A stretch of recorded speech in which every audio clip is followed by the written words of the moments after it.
worship now. Come and worship now. Come and worship now. He's waiting. Come and worship. I am thankful for the things that you have done. Yes, I'm grateful for the victories we've won. I could go on and on and on about your word, because I'm grateful, grateful, so grateful to praise you, Lord. Hallelujah. It's flowing from my heart. Hallelujah, Jesus. Are the issues of my heart. His gratefulness. Hallelujah. How many of you are grateful? I mean, truly and really grateful. Yes, I'm thankful for the things that you have done. Yes, I'm thankful for the victories we've won.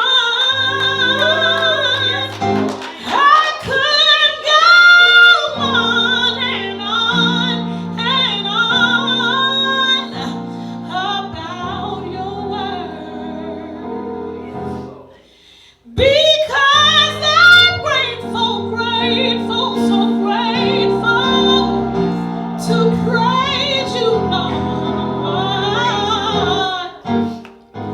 It's flowing from my heart. Yes, it's flowing. Hallelujah, Jesus. Are the issues of my heart. Hallelujah. It's flowing from my heart. It's flowing from my heart. Are the issues of my heart.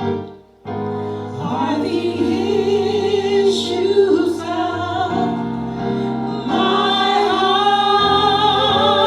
It's gratefulness. His gratefulness. I just want to take the time to just let the Lord know just how grateful I am. I want you to join in with me. Come on and say grateful. Grateful, grateful, grateful, grateful, grateful, grateful, grateful, grateful, grateful, grateful, grateful, gratefulness. It's flowing from my heart. Grateful,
don't think anybody ever heard that song, has it? Hard-hearted Hannah, girl from Savannah. Her heart was so hard, she poured water on a drowning man. That's the opposite of gratitude. That's a bad attitude. But gratefulness keeps us out of a state of having a bad attitude. Amen. You see a person with a bad attitude all the time, they're not thankful for anything. That's right. They're great complainers. Amen. Reminded how George, my wife's sister, was talking one day on the phone. I overheard them talking. I wasn't each other, I overheard. George told my wife, "See, I'm not complaining, I'm just explaining." Make it clear. There's a fine line between gratitude and ingratitude. It's how we allow that gratitude to flow out of our hearts. So he tells us to make a joyful noise unto the Lord. And this is not a suggestion, this is a divine thought and passed down from years and years and years. It comes from God. David wrote this psalm. And he had a close relationship with God, active relationship, vibrant relationship, not just a shallow relationship. If we want to get past having a shallow relationship with God, because the book tells me to grow in grace and in the knowledge of our Lord and Savior Jesus Christ. This helps us to keep us from having a shallow relationship with God. If we're going to experience God, why not experience the fullness of God? Right. All that he offers us. You say, well, how do I know what he offered me? It's in the Word. It's in the Word of God. For that Word have I hid in my heart. In my innermost being, I have the Word down on the inside. David was saying. So that nothing will come between him and God. Yeah. We should not allow anything to come between us and God. That keeps us in a shallow relationship. And we can't make that joyful noise to the Lord. We make a sound, but it's not joyful. I've been around people, you turn them together and say, why are you always complaining all the time? Have you ever did that? That's not a joy. That's making a sound and then making a joyful noise. And the only way that we can make a joyful noise is we can appreciate what God has done for us. The only way we can really appreciate what God has done for us is through the knowledge of the Holy Spirit, the Comforter, who comes to lead and guide us into all truth. You know, it's good to be led by the Spirit of God, and not by this thing up here, sit on top of up here, not by this. By your five senses. Your five senses don't always detect or display what you're really dealing with. Amen. You got a friend and you've been friends for a while, and you find out that that friend has some faults that you couldn't see initially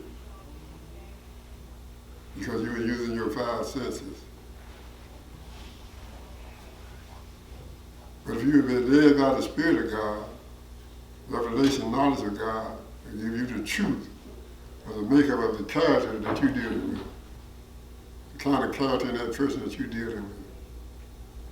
You can make a joyful noise over there and say, Lord, I thank you for showing me how to minister to Sister Watermill here, or Brother Cabbage here. I thank you for showing me how to deal with them. Because unless we deal with the wisdom of God, allow the wisdom of God to use us to deal with our surrounding challenges, we are going the wrong direction all the time. And then we not make a joyful noise, we say, woe is me, I shouldn't have did that. Shouldn't have did that. But when we trust him, rely on him, on his word, we can trust the word. I said we can trust the word. Because my Bible tells me his word will not. That's in the book. It's right there in the book. Amen. So if you're using the Word of God as appropriated through you, through the Holy Ghost, through you by the Holy Ghost, then you always going to be on the right path. You can always rejoice. Like the book said, rejoice, and again I say rejoice. Why? Because I allowed the Holy Spirit to get it right through me. I allowed the Holy Spirit to lead me and to guide me. To bring me to where God desires for me to be. And that's when the joyful noise started to ring out in your inner person. That's when the praise started to flow from your lips. You begin to see through the eyes of the Holy Spirit. You begin to hear through the voice of the Holy Spirit. Amen. You begin to walk. The Holy Spirit dropped something in my spirit the other day. Spirit bread, Spirit fed, and Spirit led. Amen. Spirit bread, Spirit fed, and Spirit led. If we do that, we can always make a joyful noise. Amen. Because we know that God is in control. If He's in control, the greater one is in us, and He's greater than anything that the world can throw at us. So the writer encouraged the church today, make a joyful noise unto the Lord, all ye land. Serve the Lord with gladness. Come before His presence with singing. That's what we were doing today. Praise and worship. Serve the Lord with gladness. Gladness can have a way of expressing itself both verbally, physically, emotionally, silently. Many different ways that gladness can be expressed. You look at some folks and you look at that countenance and you can see the Spirit of God all over them. You say, you sure look different. You lit up. Amen. You ever seen the light of God on a person's face, His countenance? Hear it in their voice. See it in their attitude, in their actions. And you got to get in and do what? Join right in with them. Amen. Because you see something that's good and precious. You see something that you don't see every day. So we need to serve the Lord with gladness. That needs to be an outward expression of what's going on the inside conviction. I was glad. David said, I was glad when they said unto me, let's go into the house of the Lord. So we need to serve the Lord with gladness because God is God, He's Lord, He's God, He's the Holy Spirit, He's the Word, He's the truth, He's the light. He's all that we need. You know, we need to have a daily fellowship with the Lord. How many folks have a daily fellowship with God? Amen. Don't need to be an hour, 2 hours, 3 hours. Just let him know that you know, let him know that you know that he's there with you. Amen. He never leaves us nor forsakes. A lot of times we fight the battle ourselves. Instead of letting the Lord fight the battle. You say, oh, I can handle that. Maybe you can, but you can't handle it the way the Spirit of God wants you to handle it. Amen. So if we're going to continue to serve the Lord with gladness, we have to come before His presence with singing.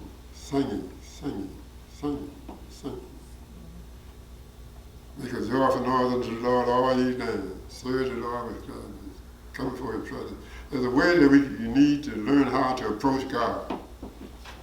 When we walk through those doors, when we come into the presence of another brother or sister, our spirits should merge together. We all should have the same spirit, same mindset. He said, let the mind be in you that was also in Christ Jesus. What kind of mind did Jesus have? He said, the things that I do, I don't do on my own. I do what I see the Father do. I'm mimicking the Father.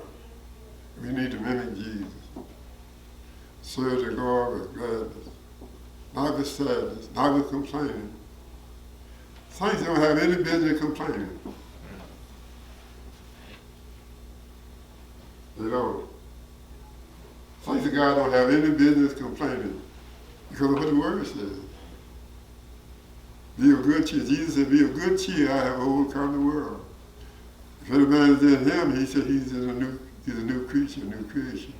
Old things are passed away, behold, all things are become new. So we shouldn't have the mindset to complain. Because the Word of God has set us free. He whom the Son has set free, he's free indeed. So, number one, we need to make a joyful noise unto the Lord for who he is, what he's done, what he allowed us to experience on this side of heaven, what he brought us out, the tests and the trials that we've been through, things that he helped us walk us through and delivered us from. So many ways that we can thank God for what he's done. And then we need to serve him with gladness. Tell us how to come to his presence, come before his presence with singing. I'm reminded on Israel when they used to go out to battle, the enemy, the choir would go before them and sing Zion's song. Hallelujah. Can you imagine the choir leading the attack, singing Zion's song, because they knew whom they served. They had no doubt that they would win the victory, would be there. The Scottish folk, they have these folk, these bagpipes, playing a victorious song before they go into battle, amen. And we need a victorious song before we go into battle during the course of the day. Songs are songs. We need to rehearse it and let it marinate in our spirit, man. And we'll be victorious throughout the course of the day. You can't lose. It's Jesus on your side. You can't lose.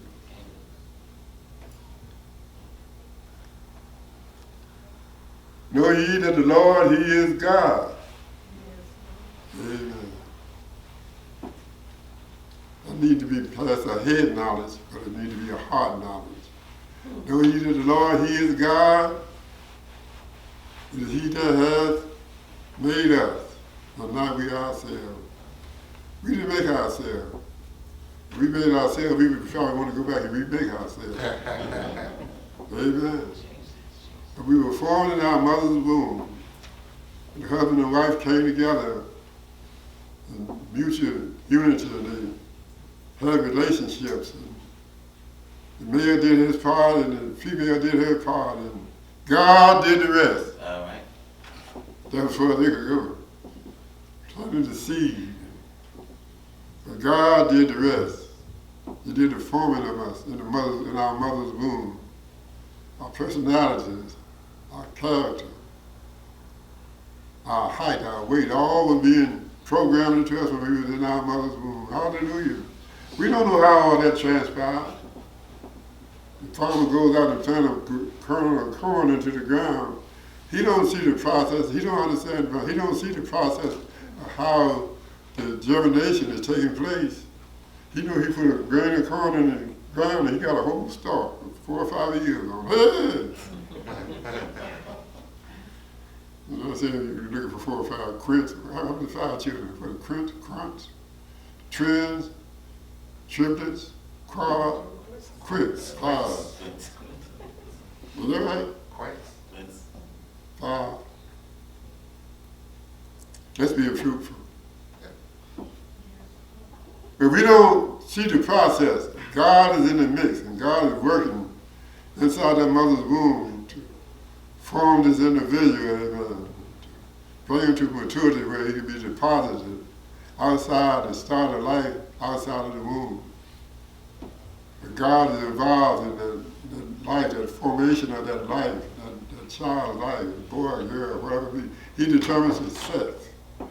He determines the height. He determines everything. All is left in the hand of God.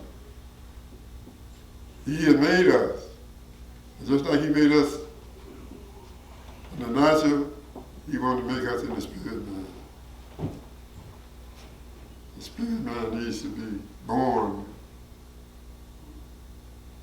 give us new life. We're born again by the Spirit of the living God. So God made us. Amen. He has a purpose for how he made each and every person.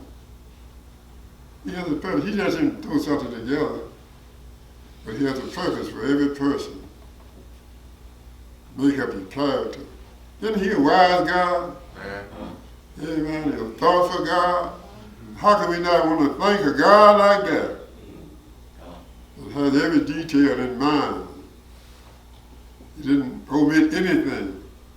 All that we needed to function on this side according to his plan. See, but our plan didn't even come into play. We didn't have a plan, but God had a plan for his purpose.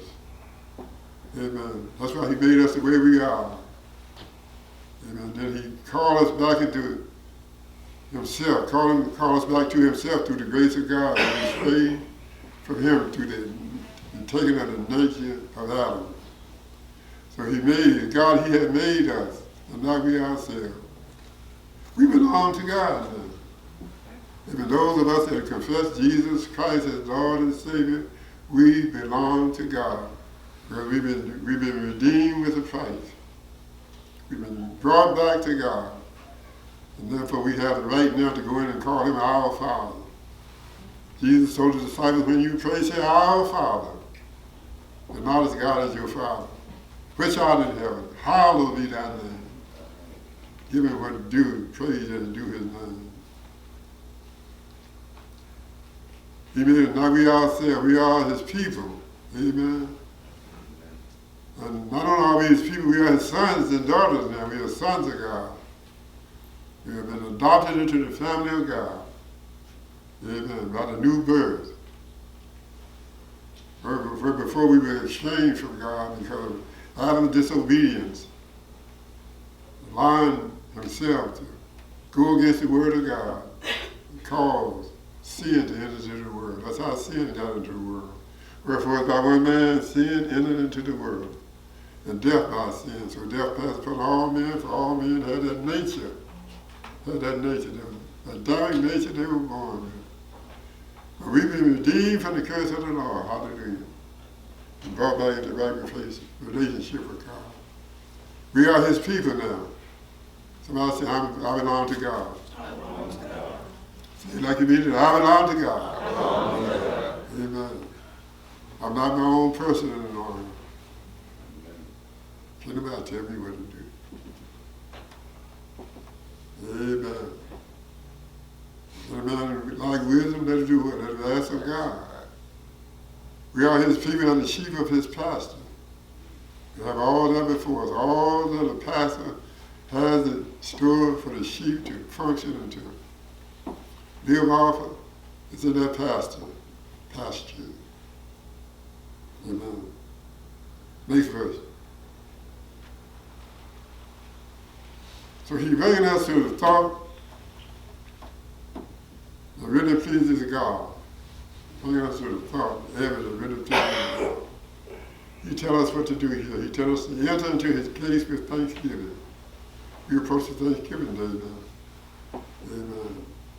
Thanksgiving Day in America have an interesting history. You desire to go and look it up. How it was first instituted and where it was first instituted at. How the government got involved and set a day set aside, 4th Thursday. But we in America, we by our abundance, our access to abundance, we just take everything as on a natural slate of things. The Thanksgiving is to celebrate what God has done in the country. That was years ago, like the 1700s, what God had done did in the country, bringing the country through the wars and famines and all the tests and trials that the early settlers had to deal with. And how they gave God the glory and honor and the praise for it on Thursday, Thanksgiving Day. But now, it's a little different. Thanksgiving Day is Dallas Cowboys. Cowboy fans in the house. Yes, it is. Nothing wrong with entertainment, but we need to know what the true purpose is. Then the add-on can be displayed, taken along in due course. So we are to enter his gates with thanksgiving, giving all things, give thanks, for this is the perfect will of God in Christ Jesus concerning us. That's how we should. The gates has reference to the temple at Jerusalem. They had 12 gates that led into the city. And when they went to the church, there was no church building during this time. They had synagogue. And every town that had 30 or more males, they could open up a synagogue. But to worship God and to do the sacrifice, you had to go up to Jerusalem. And he said that we entered his courts, into his gates with thanksgiving, coming into the doorway and the access, the entranceway into the temple with thanksgiving. Do you remember in the 3rd chapter of Acts how that Peter and John went up to the temple to pray, and they saw this man sitting at the gate of the temple begging, and he asked the arm of Peter and John as they were about to go into the temple, and he brought their dead and laid at the gate of the temple. And they told him, "Silver and gold have we none, but such as we have give we unto you. Rise up in the name of Jesus, rise up and walk." He was right there.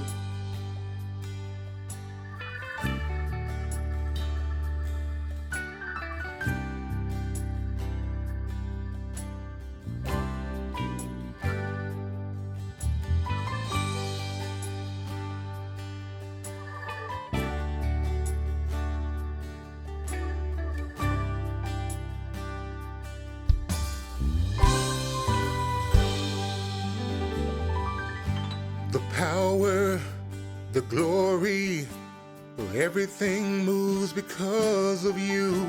The way and the life, Lord, you are faithful, you are true. Your grace and your mercy, your gifts of love have made me whole. The Lamb and the Shepherd, and where you lead me I will go. I will take a peaceful walk with you. I will let your holy